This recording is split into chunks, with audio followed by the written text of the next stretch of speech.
धर्म और संस्कृति के महान उन्नायक स्वामी विवेकानंद पार्ट 4। स्वामी विवेकानंद जन सेवा के लिए संन्यास की ओर। कुछ समय पश्चात परमहंस देव का स्वास्थ्य अधिक बोलने के कारण बिगड़ गया था और उनकी सेवा का भार स्वामी विवेकानंद ने अपने ही ऊपर ले लिया था। इसके लिए उन्होंने अपने घर बार को एक प्रकार से त्याग ही दिया था और पूरा समय परमहंस देव की परिचर्या और उनके अन्य शिष्यों की देखभाल में ही लगाने लगे थे। अंत में 16 अगस्त 1886 को परमहंस देव का देहांत हो गया। तब उनके समस्त शिष्यों और आश्रम की व्यवस्था का भार स्वामी विवेकानंद पर आ पड़ा था। उन्होंने कुछ गृहस्थ भक्तों की सहायता से एक पुराना खंडहर जैसा मकान किराए पर ले लिया और 5-7 नवयुवक वहीं रहकर आत्म साधना में संलग्न रहने लगे। नरेंद्र ने अपना उदाहरण उपस्थित करके सबको यही प्रेरणा दी कि जब हम सन्यासी हो चुके हैं तो हमको भोजन वस्त्र की सुविधा असुविधा का ध्यान छोड़ देना चाहिए। उस समय वास्तव में स्थिति भी ऐसी आ गई थी कि आश्रम में खाने को कुछ भी सामग्री नहीं रहती और भिक्षा के द्वारा जो भी थोड़ा बहुत चावल मिल जाता उसी को उबालकर सब बांटकर काम चला लेते थे। साथ में साग भाजी की तो क्या बात, कभी कभी नमक भी नहीं मिलता था, पर इससे किसी के मुख पर असंतोष का कोई भी चिन्ह दिखाई नहीं देता था। सूखे भात, नमक और बेलपत्र पर इन लोगों ने महीनों तक निर्वाह किया। नरेंद्र बराबर सबका उत्साह कायम रखते थे और समझाते रहते थे कि यदि हमको सन्यासी रहकर संसार की कुछ सेवा करनी है तो इस प्रकार के अभावों और कठिनाइयों को खुशी से सहने को तैयार रहना चाहिए। देश और दशा का अनुभव।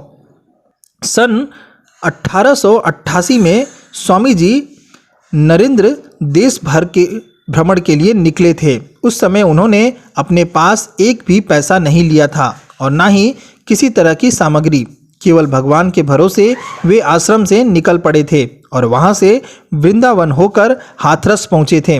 वहां का स्टेशन मास्टर शरद चंद्र उनका भक्त बन गया था और बड़े आग्रह के साथ ही उन्हें अपने यहाँ ठहराया भी था। एक दिन उसने पूछा, स्वामी जी आप उदास क्यों जान पड़ते हैं? स्वामी जी ने उत्तर दिया, बेटा मुझे एक महान कार्य पूरा करना है, पर अपने साधनों की अल्पता देखकर मैं निराश हो जाता हूँ। मेरे गुरु का आदेश है कि हमारी मातृभूमि का पुनरुत्थान किया जाए। भारतवर्ष से सच्ची आध्यात्मिकता लुप्त हो गई है और भूखमरी का भूत सर्वत्र घूम रहा है। इसलिए भारतवर्ष को शक्तिशाली बनाकर अपनी आध्यात्मिकता के द्वारा विश्व को विजय करना चाहिए।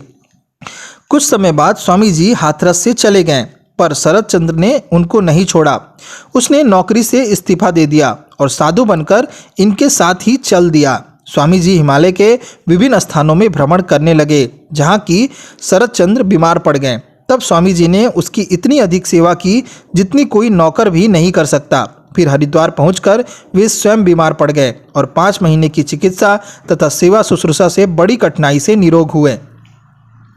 इसी बीच में खबर आई कि कलकत्ते का आश्रम आर्थिक संकट के कारण बुरी तरह से बुरी हालत में फंस चुका है। स्वामी जी शीघ्र ही वहां पहुंचे और कुछ व्यवस्था करके फिर भारतवर्ष की यात्रा पूर्ण करने के लिए निकल पड़े।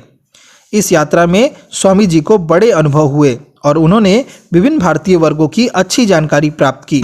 राजस्थान भ्रमण करने के लिए वे पहले अलवर पहुंचे और वहां 2-3 दिन में ही उनकी ऐसी ख्याति हो गई कि हिंदू ही नहीं मुसलमानों के समूह भी दर्शन करने के लिए आने लगे। अंत में वहां के महाराजा ने उनको बुलवाया और सत्संग करके अपने को धन्य माना। अलवर में रहते समय एक गरीब बुढ़िया ने उनके बड़े प्रेम से रोटी खिलाई थी।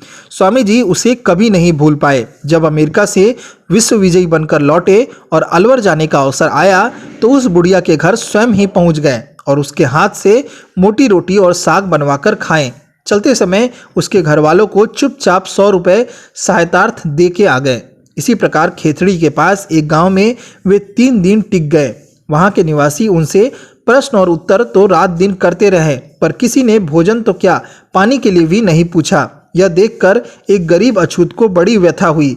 रात्रि में सबके चले जाने पर वह स्वामी जी के पास पहुंचकर अपना मनोभाव प्रकट करने लगा। स्वामी जी ने जब उससे रोटी लाने के लिए कहा तो वह अत्यंत डर कर कहने लगा कि अगर मैं आपको रोटी खिलाकर भ्रष्ट कर दूं तो इस बात को प्रकट होने पर मुझे गांव से बाहर निकाल दिया जाएगा। स्वामी जी के आश्वासन देने पर वह 3-4 रोटियां दे गया और स्वामी जी ने उनमें अमृत के समान स्वाद पाया। फिर जब वे खेतड़ी के राजा के गुरु बनकर राजमहल में ठहरे तो उन्होंने इस घटना का जिक्र किया। राजा साहब ने अछूत को बुलवाया। पहले तो वो बहुत घबराया और क्षमा मांगने लगा, पर राजा ने उसकी बड़ी प्रशंसा की और उसे पुरस्कृत करके उसकी गरीबी को दूर कर दिया।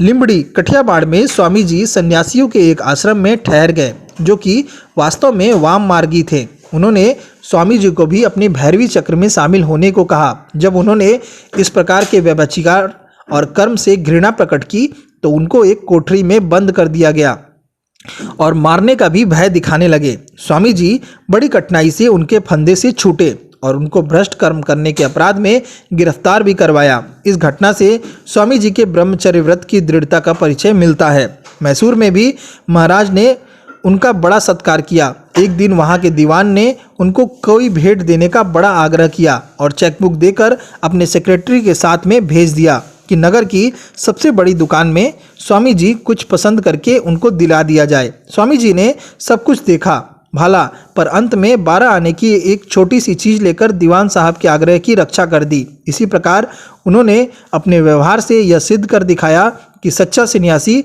संसारिक प्रलोभनों से अपने को दूर ही रखता है।